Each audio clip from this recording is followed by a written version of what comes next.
I'm going there. I have a feeling that the answer is there. This is very common for code 7 people. We are addicted to the idea of search. Silence feels scary. Yesterday I realized that I do have an addiction. And in this video I would like to talk more about different addictions that we all have.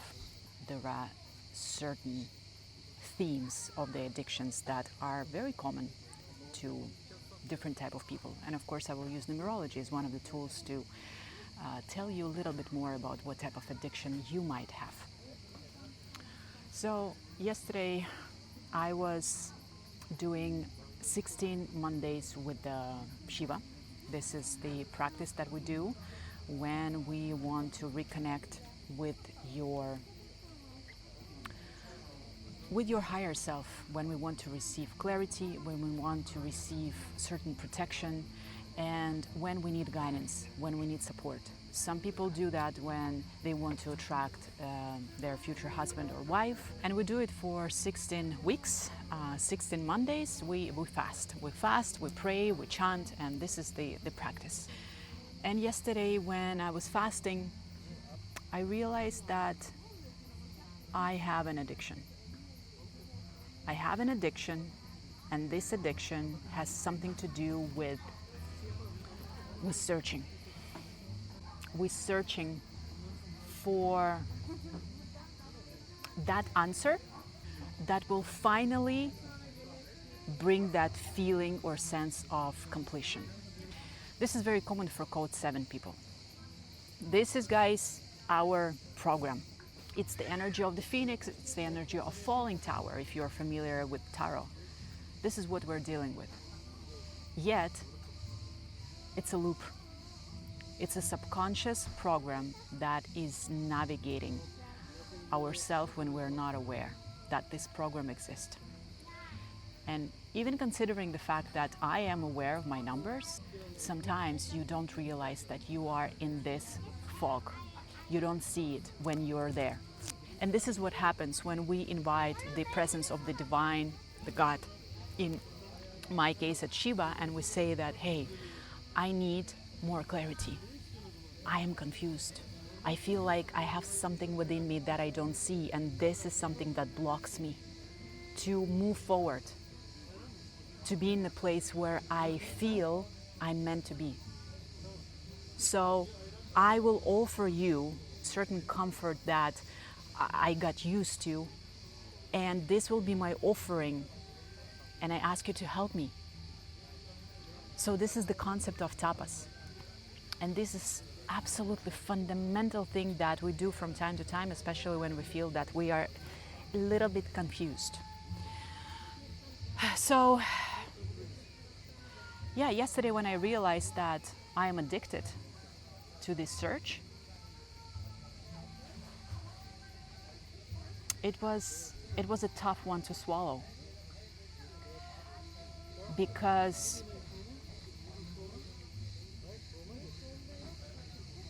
just, you know, the idea of addiction has been something that, well, was very present in my life. I have seen many people who were addicted to something, and I was judging them.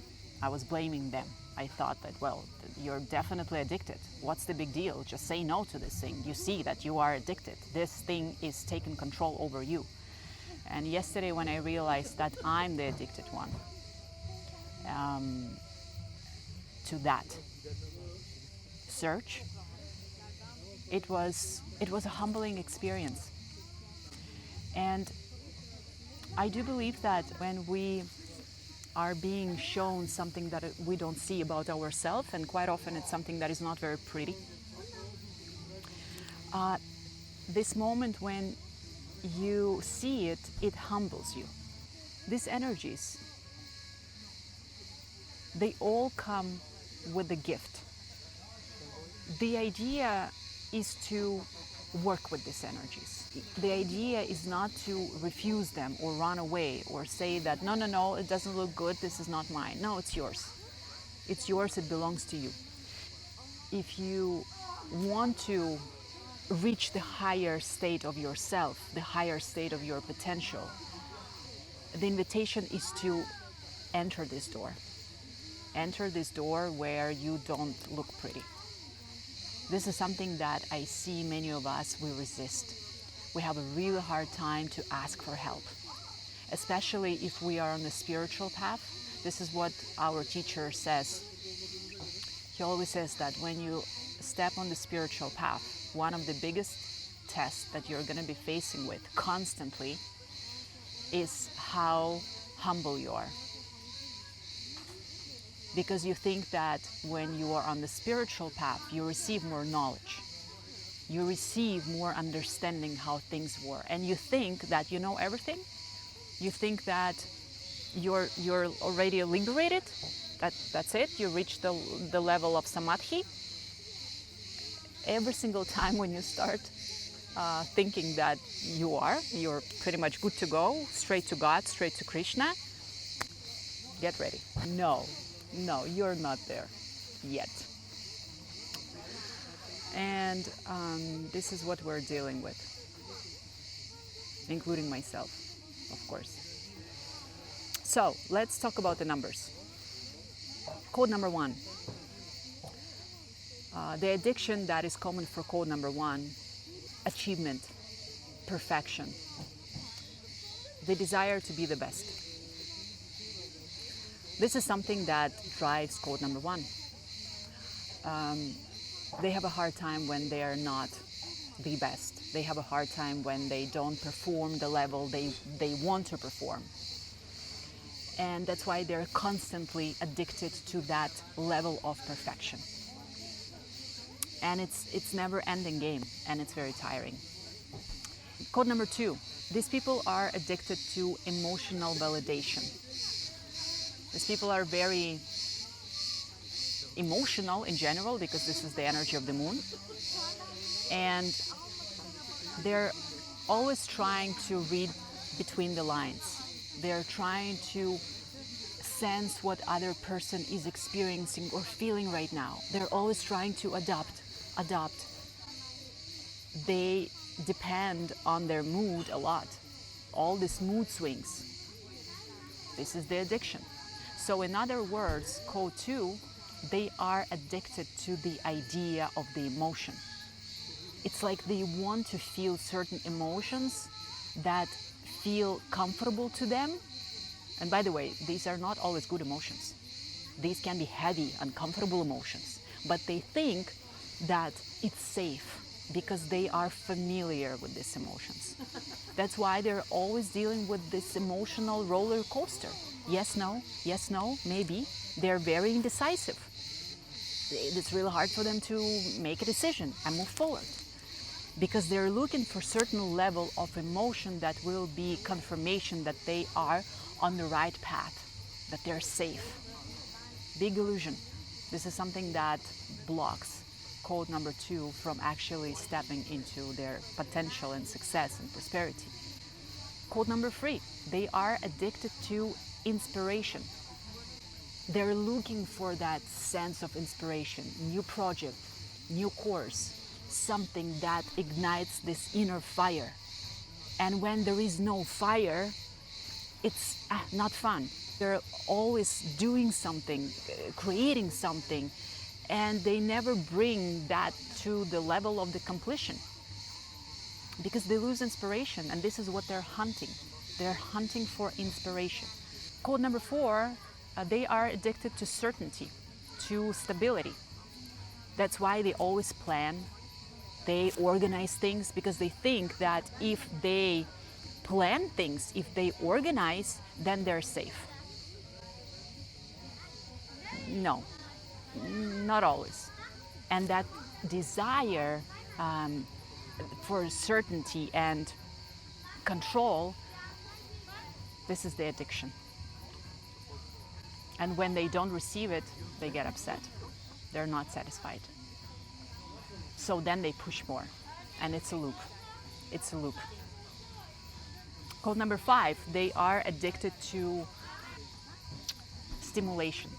It's this constant desire to learn, to talk, to move, to teach, because they have a real hard time to stay in the silence. Silence feels scary. Their mind is always thinking about things. It's never ending machine. And this is what they're addicted to. It's this stimulation, more and more and more. And when you're not aware of this energy, you lose yourself. It's getting very, very tiring, and then you get overwhelmed completely. Code number 6, addicted to love. Desire to be loved, desire to be chosen, desire to be beautiful, to the point that sometimes they sacrifice their authenticity just to be loved. It happens so often, especially in love relationship. Code 7, as I said, we are addicted to the idea of search. We think that we will find the answer on that other path. We always trying and looking, and we think like this is the one. Right there, for sure I will find it, I can sense it. So I'm gonna just destroy everything that already exists. I'm going there. I have a feeling that the answer is there. The answer will come when we stop searching, when we become the answer. But that's why we're always going and visiting different retreats. We have different teachers, we have different careers, we change our belief systems because we think that, well, most likely over there. No, it's a loop. And code 7, it's a tiring one. Code number 8, the addiction to power or control. Power, authority, certain level of status. They think that if they are in control, nothing can collapse. That's why they're holding on to so many things. They carry so many things on their shoulders because they feel I am in control, I'm controlling, I'm the control, I'm here. Nothing can collapse.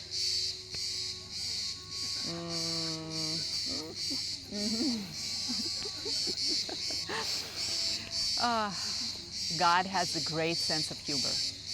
And if we are navigating our life on the extreme level, God always finds the way to bring us back to the balance. And how it happens, we are just being drawn to the other side, another extreme, when everything collapses, even when you're in control.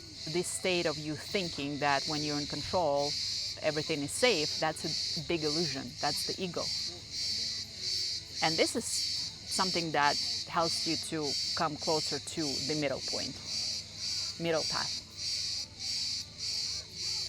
And addiction of code number 9. Code 9 is always trying to save people, save relationships, the world.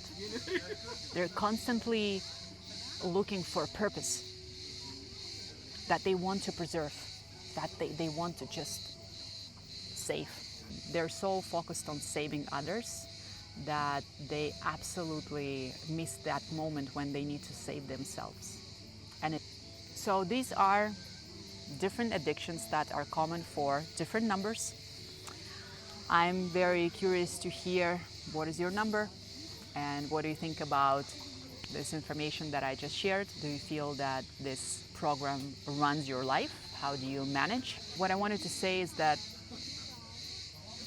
guys, having this information and understanding your numbers, the programs that you have, the numbers that run how you think, how you make decisions, how you make choices, it's absolutely necessary for every human being. It's as necessary as knowing what is your blood type. And even when you know this information, you're still invited to do some work.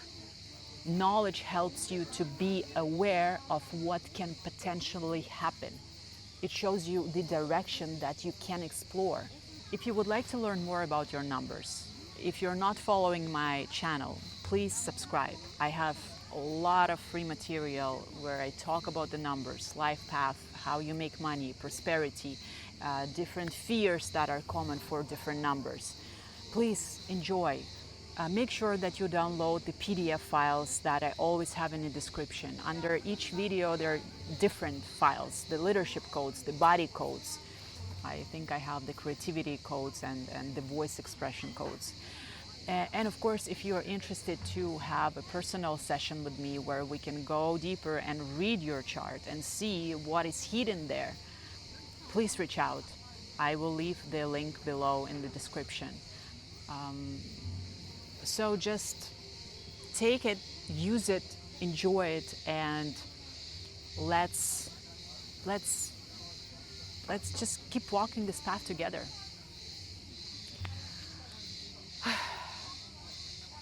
I will see you next week. Another Monday is approaching, and let's see what type of information I will receive from Lord Shiva. I will share with you. Thank you so much. My dinner is ready. I'm gonna go.